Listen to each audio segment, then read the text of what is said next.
We're good. Okay, thank you. Let's continue. I think that's the next subject will be authority, and the Buddhism is very good example. When you develop your own spiritual, or I would say self-authority, and adopting or living a belief. Mhm. Well, we So, all have our basic fundamental authority because, in fact, we are our own designing. But at the same time, go ahead. but our self authority is distinguished as children, as kids, when we are indoctrinated Hmm. by our parents, by our culture, whatever. Hmm. Okay? So how we, let's say, deprogram and develop our own authority, especially regarding spiritual beliefs? Okay. Well, the first thing we need to confirm and realize within ourselves that we have our own authority right from the beginning. And even though we may have been conditioned and trained to respect other authorities, meaning I don't have as much say, but somebody else that knows more or older than I am, especially as children, saying, "Well, I'm their parent, the parent, Mm-hmm. and I have authority over my children," or the children saying, "Oh, my parents have authority over me," um, and things like that. Because in essence, that becomes part of our programming, but in essence, we realize at some point that that doesn't even serve. And Mm-hmm. we can disengage from the idea of this whole authority part of it. It's interesting because I've had conversations with parents in talks that I've had, and Mm-hmm. uh, where they say, well, we have to take the authority role. We have to take the responsibility role for our children because they don't know better. Mm-hmm. And my answer to them is don't come in as an authoritative of whatever you're going to share with them, because you stop your own learning. You lose yourself by playing a role of authority. And I'm talking to the parents.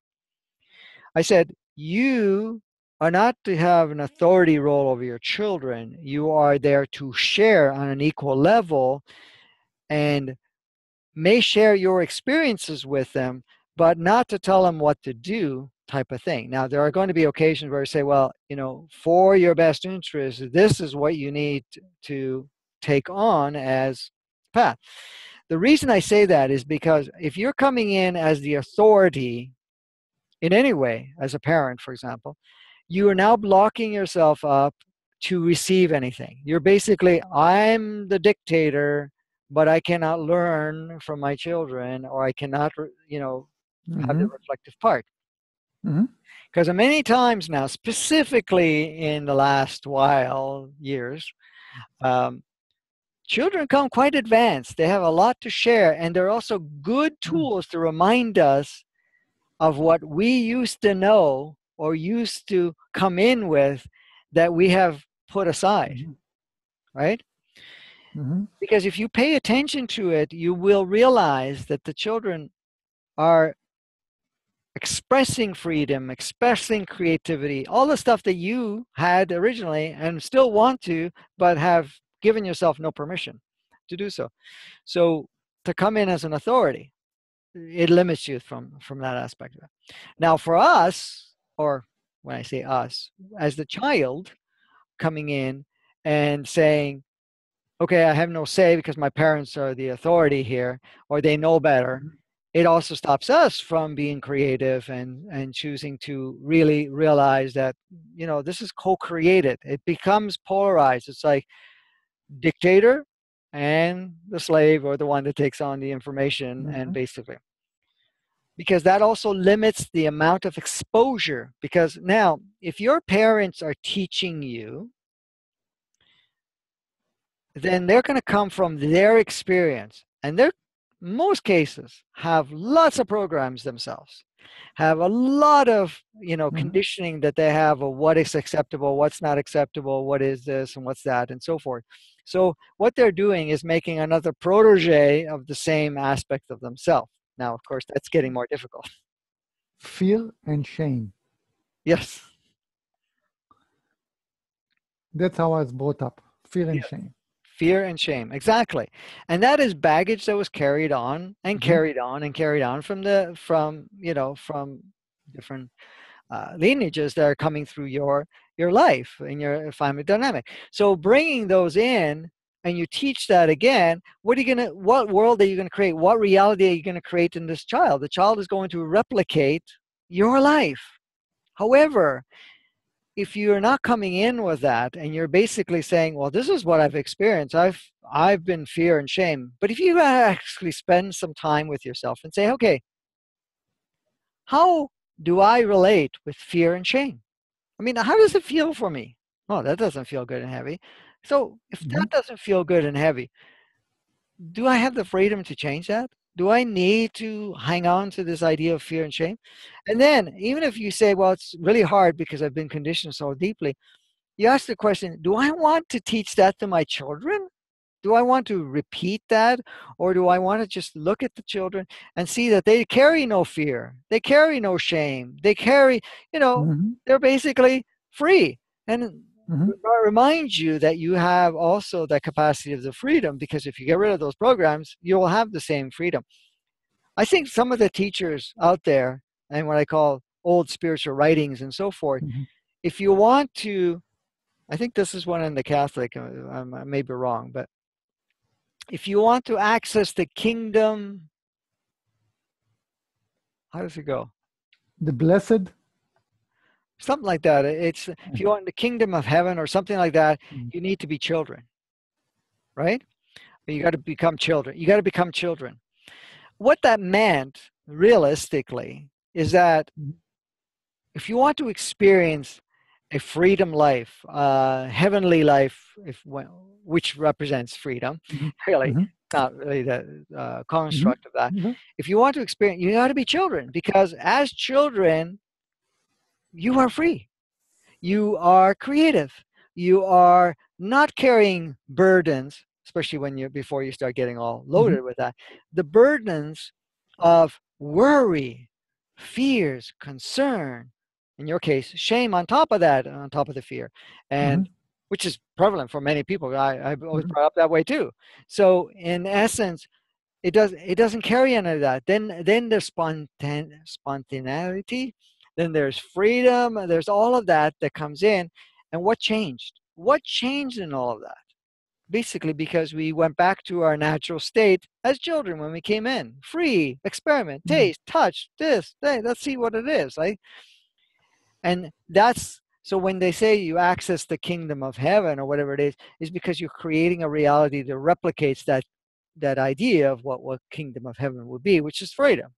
Freedom, playfulness, creativity, no limits.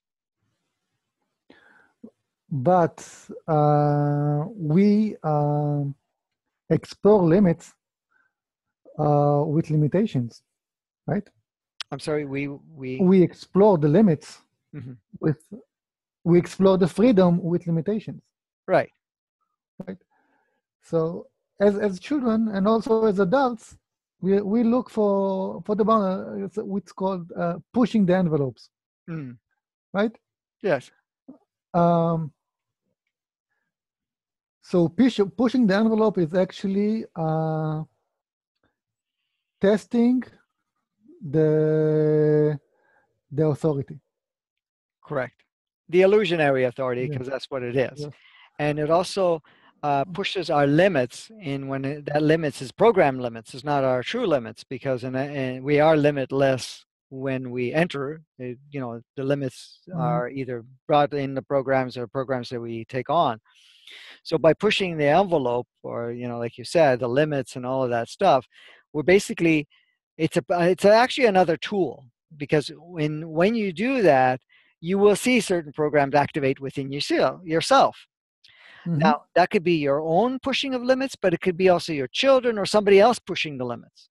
For example, say somebody comes into your life and they start going outside of what is acceptable within your, you know, reference or frame of reference within yourself, then it's going to trigger your stuff coming up, and you say, oh my God, how, like for example, a woman takes off her top, for example, and they're walking outside, and then all of a sudden another woman sees a men probably react differently, but another, or except if you're in some Arab country. But if you're in North America or someplace else, and another woman will automatically respond, it's like, oh my God, that's wrong, and Mm-hmm. because there are limits. It's like, oh, but as a child, they can run all completely naked and no problem. There was Mm-hmm.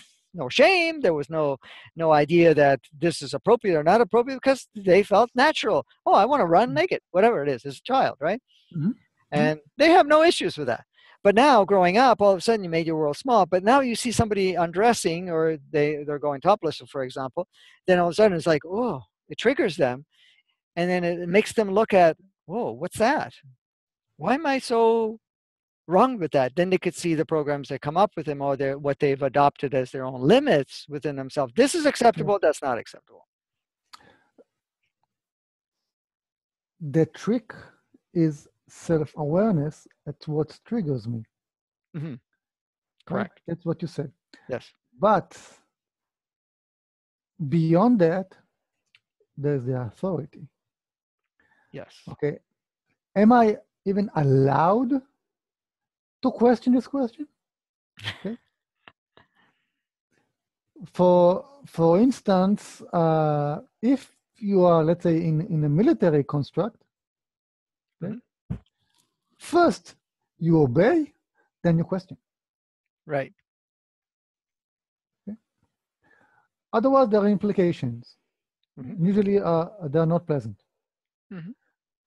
But once you stop abiding to the fear construct of the army, okay, it all collapses. And I have some example from soldier. When I was a soldier about 30 years ago, they stopped playing the game. They said, okay, I don't want to participate. Perfect. And they was sent to prison for 6 days and came back, and they didn't change them, so they were released. The army was not able to cope with them.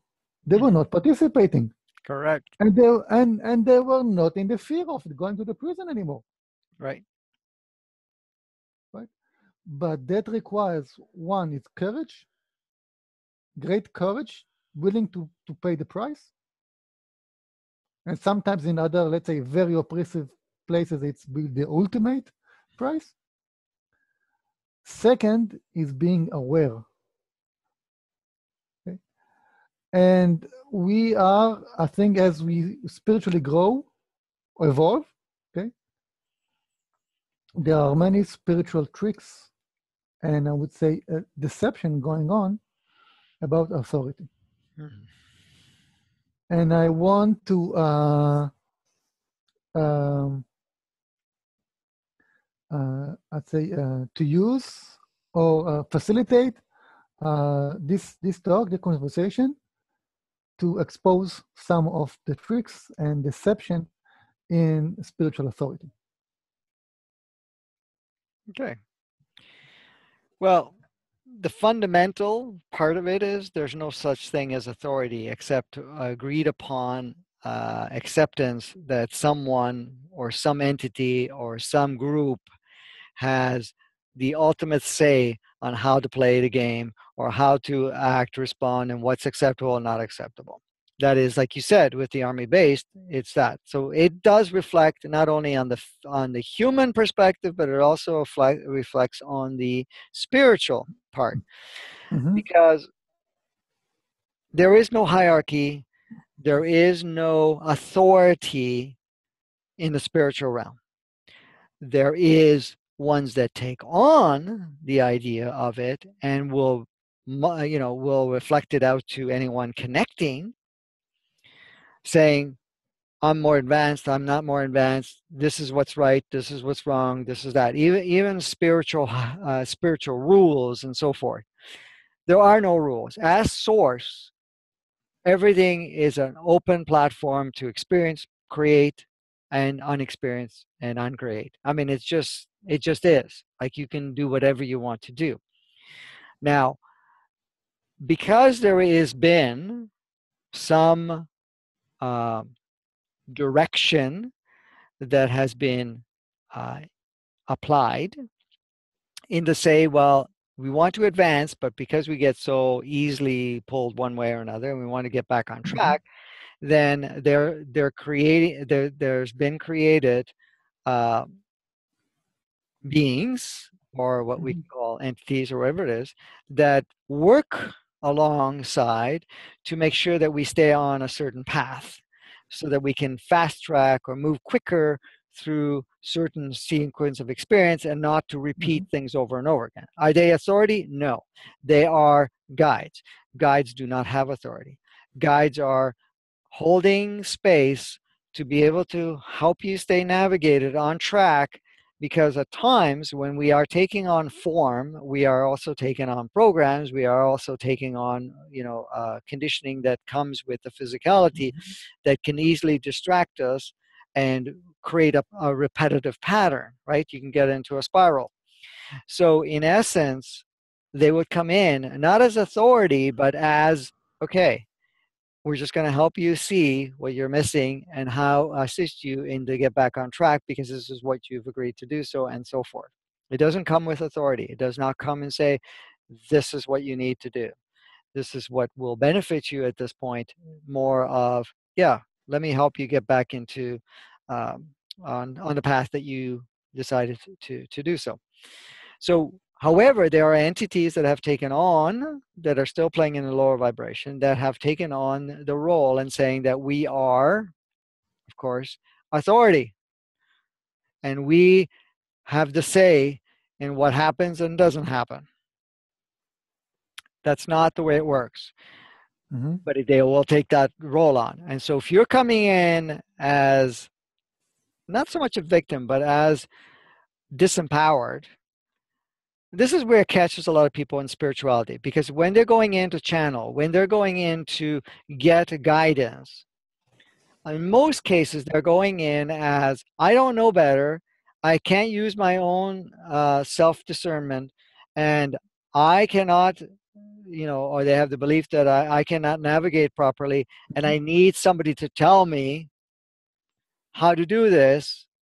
Then of course, what are you going to do? You're going to be calling in the ones that are good to play the authority or dictator or anything of that nature. And then they're going to come in very strongly in saying, this is what you need to do, this is what you don't need to do, and this is Mm-hmm. what's this and this and that.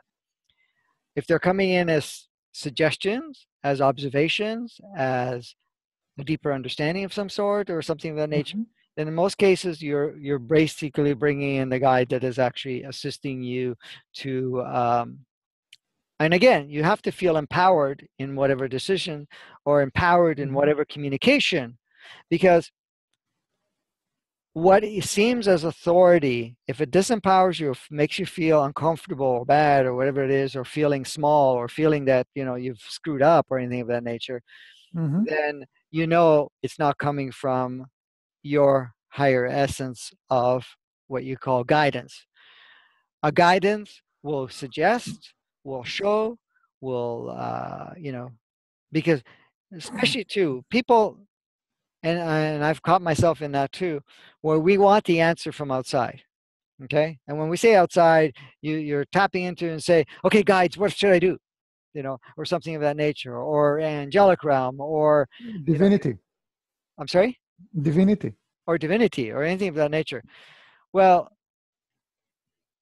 you're basically opening up yourself to entities at this point that are going to, or beings that are going to, in one way or another, take on the authority role, because they won't. Your the question you ask is, okay, I'm making these choices right now, I may be missing some part of the equation which I would love to be able to see, understand, or bring some clarity to it so I can actually Mm-hmm. navigate accordingly. You don't go in and say, tell me what to do. You're coming in, I'd like to see parts that I cannot see so that I can navigate more effectively at this point in time. Then you're asking the question that is going to, maybe not even the question so much, but more for the guidance that's going to help you navigate a little quicker. Because at times, when we are caught up in emotions, for example, of fear, our clarity, our creativity, our other aspects of ourselves, of what we Mm-hmm. can do, gets greatly limited at that Mm-hmm. point. So when we're asking for guidance, you ask for, what can I see more clearly so that I can shift this and be able to create a different reality at this point in time? Something that I'm missing, just show it to me so that I can navigate. That's how you go in, and that's how now you're not creating tears, you're not giving power to another entity or giving power to some spiritual authority of some sort. Okay, Mm-hmm. because when I play in that field, I don't see authority ever. It's always cooperative. It's always whatever. If you're given certain instructions for something, it's saying, well, it would be best to go and do this. They're never going to come in and say, you need to do this. Because I had this just recently. I did a session with somebody just recently, Mm-hmm. and this is not the first time I've heard it. They come in and say, I'm getting all these orders. I got to do this. I got to show up over here and I got to go clear this. I got to go do that and whatever it is. And I'm going, if you're giving directive of what you need to do, okay, it's not coming from a higher source. It's coming from something that is imposing itself or projecting something that is not of you.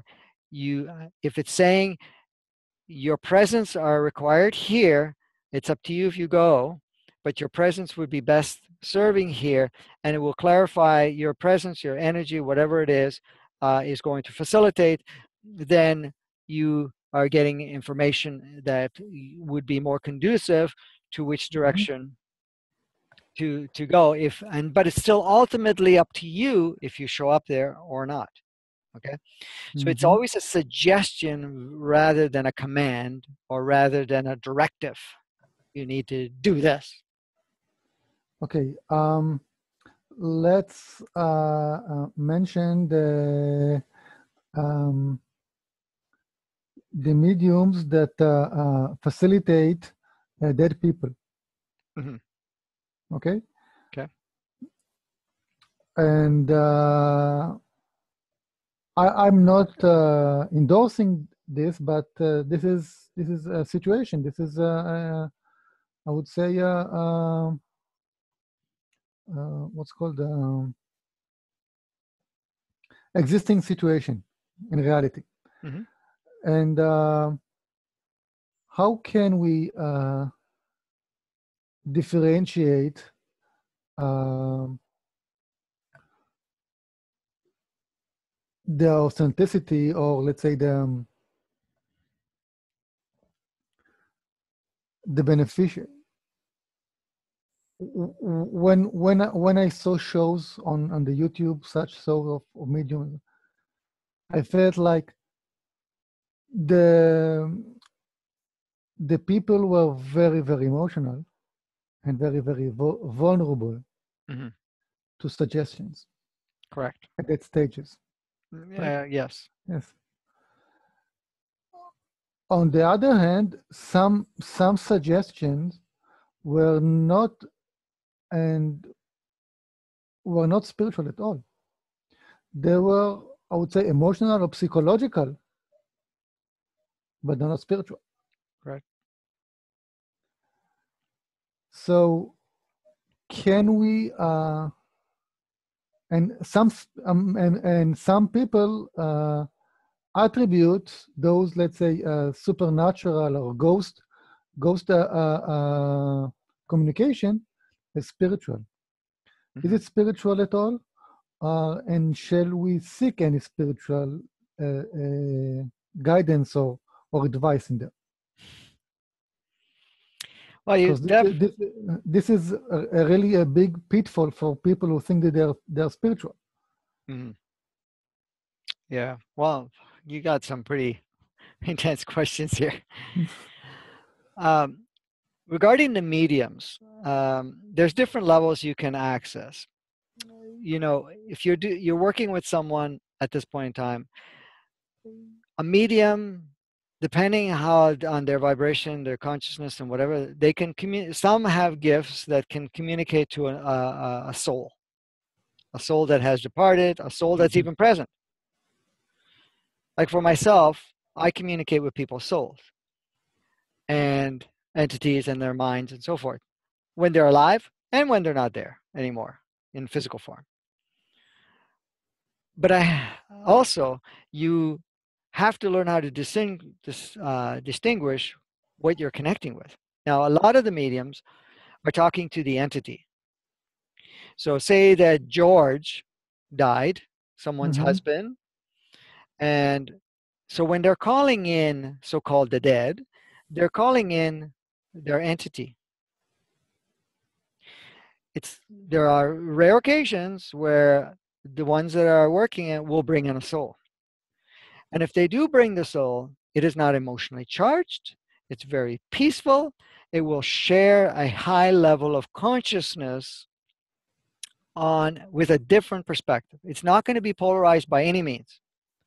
For example, there are people that I have brought in that have come that wanted to speak to a dearly beloved that left. Okay, so I always ask the question is, what are you looking for as an answer? Do we talk to the entity or are we needing to talk to the soul? Because the soul is not going to give you the same Yeah. information as the entity. But many times it's not really a question. It's emotional relief Mm-hmm. of the agony Correct. that the other side, the dead person is okay and is safe and is well. Correct. Correct. And in that case, then you really want to connect with their soul. So because the soul is going to give you, because it's going to be on what you call the other side or the side with non-form, and doesn't carry the programs that an entity would, because the programs will carry the entity of that person still there, and we'll Mm-hmm. still have polarity conversation. Uh, but so if you want peace, because you want to connect with that soul to see how it is on the other side, or how it felt it was done, or what happened, or something of that nature, then yeah, you're going to bring in the soul, and then you can get that information. You're going to get that level of communication. It's very peaceful. And as Mm-hmm. much as the person may be emotional because they feel the loss or anything, that's kind of their program. But when you're talking, so a medium is helpful for people that are still, feeling disconnected from a loss or someone, Mm-hmm. because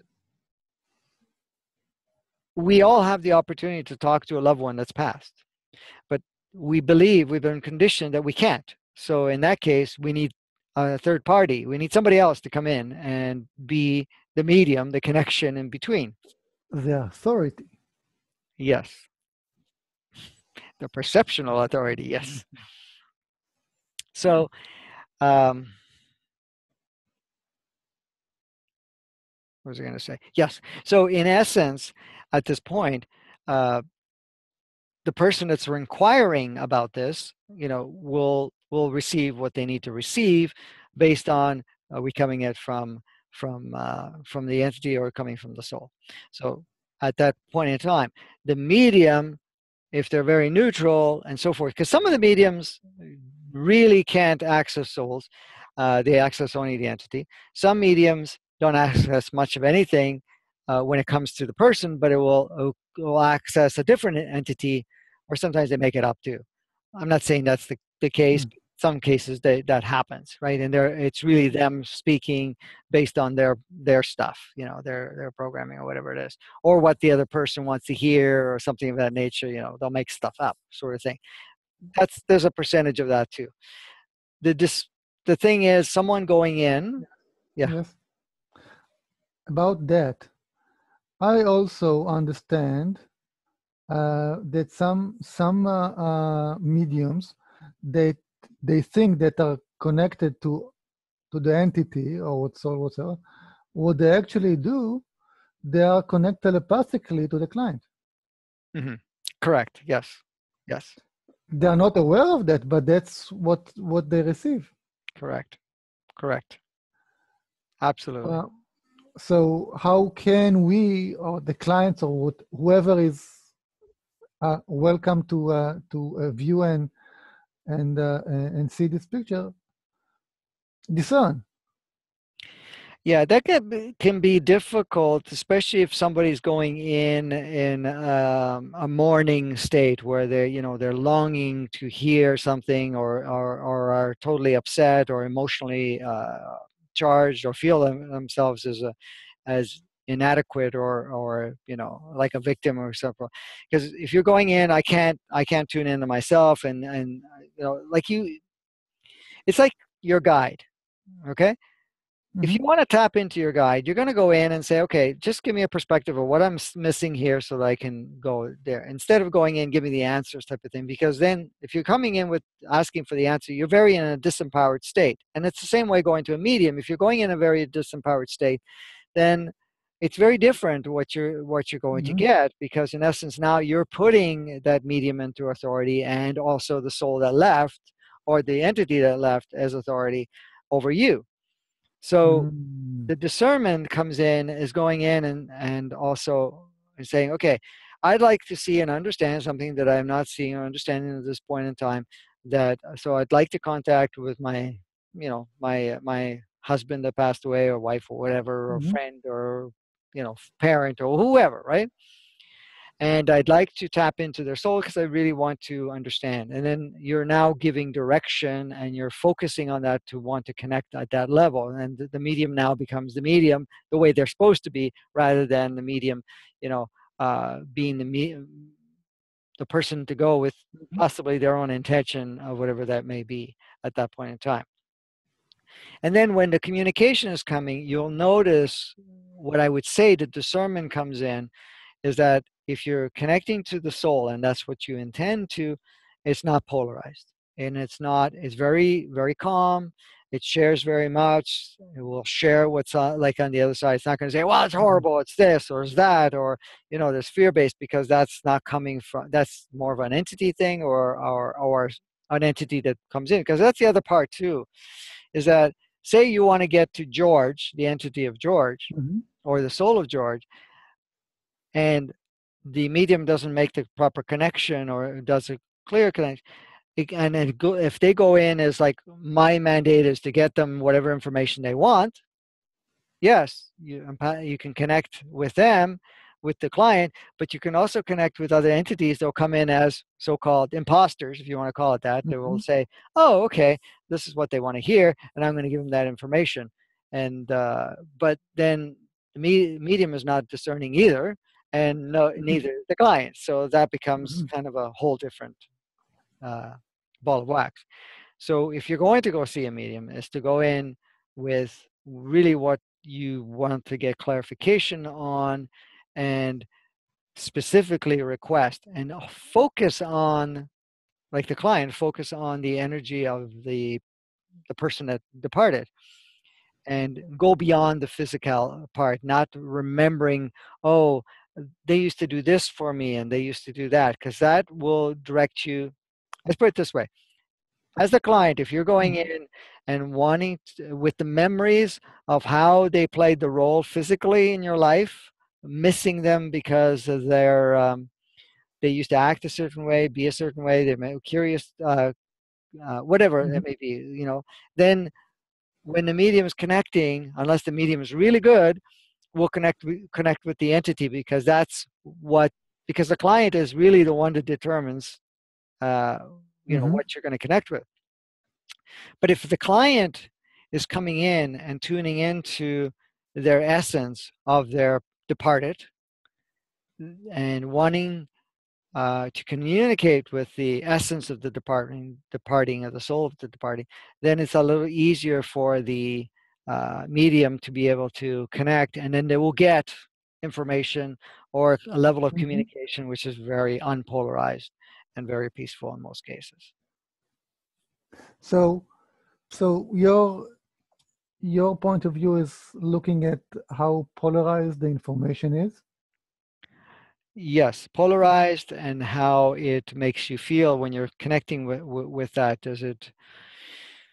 Sometimes it can give you peace at first, but then there's an unsettledness that will give you an indicator.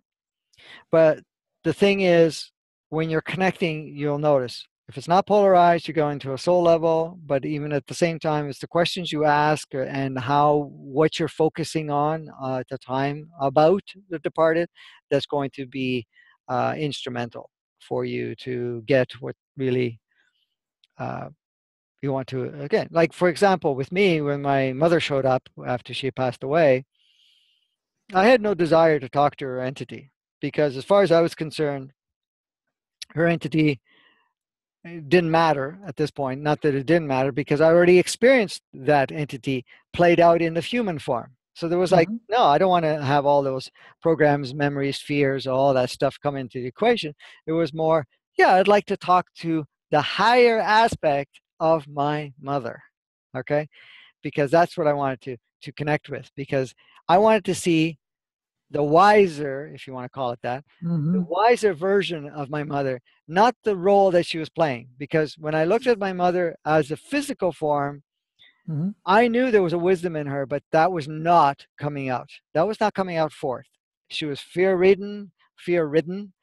She was, very polarized, very, so many, and you can tell that the programs were running her. But I Mm-hmm. wanted to tap into the wiser her, and that's when she showed up. It was okay. Now I recognize. And the other thing too, Mm-hmm. the communication was totally different. It wasn't a communication that was similar in any way, shape, or form. And this applies to everybody to the human communication you would have had. And that's why you can recognize that too. Because if Mm-hmm. you're going to have a communication like you would have had as the person that departed in the human form, still having the dialogue back and forth and mixed emotions or mixed the ideas of what should be, then you're basically talking to the entity. But if you're now coming in and connecting with their soul, Mm-hmm. you're not going to have the same level of dialogue. It's completely different. And when I talk to, for example, my mother, but I've talked to other people that have passed away, um, it was so refreshing to meet that mother. It was like, wow, it would have been nice if you had adopted that in, or more of it in human form, because it would have been a whole different relationship. It would have been really nice because it wasn't a fighting too, because in essence, she fought me all the way. Mm-hmm. And when I say fought, Mm-hmm. resisted anything I would have shared. It was like, no, she was coming from authority, God's authority in her The eye. dogma. Dogma, yes. God's dogma, authority, you know, and she wasn't open to anything else. And so the level of communication was one-sided and blocked on the other side. But when I had the communication with her at the soul level, it was like, that's refreshing. Now there's a Mm-hmm. wisdom communication. None of the other stuff came up, Mm-hmm. you know? None of that stuff came up, and the communication was different. So that's a good way to tell. So even if you're using a medium, you can tell by that. It does not reflect the human communication or the fears or anything of that nature. It basically is wisdom being shared. Okay, now it's 20. It's 10:10. Yes, It's about time. yes, And shall we stop? yes. If there's anything you want to wrap up about Yes, I would like to express concluding, then we'll conclude it. yes, I would like to express my gratitude. The end. I'm not done. I have lots of question and inquiries on the stack, and I hope to continue soon, probably next week. Yeah, I look forward to it. But I must say that I've never had an interview of this nature and an Thank you. openness of this nature. Uh, so normally I don't have too many interviews back to back like we have. I think we're on Mhm. number 5 now, and Yes. yes, and we split up this one, so it's probably 6, but 5 new, complete. Normally in a short period of time, that doesn't normally happen, because you keep going further and further, which is beneficial because people want to know this stuff. But if I'm not asked a question, and this is the thing I've said to people, when people say, "Well, what do you have to share with me?" I say, "Well, I would ask you the question, what are you feeling called to know that you don't have access to? Because it's like this. The way I describe it as an analogy, Mm-hmm. it's like you walking into a library with thousands and thousands of books and asking the librarian or someone there, what do I need to read today? Yes, It doesn't work that way. it's You, it's it's called the white page syndrome. yes, yes, I like that. So you go in and you say, okay, this is what I want to know right now. I'd like to ask, inquire about this. So can you direct me to a book that gives me that information? And then you're directed to that book. And that's how it works with me. People say, well, what do I need? What do you want to share? You're talking to the whole library here. You have to direct, you tell me exactly what you want to know, and we're going to play with it. And that's where we go. Okay, I'm playing with my own fears and issues, with being with authority, being defiant, and being curious. That's Perfect. me. Perfect. Perfect.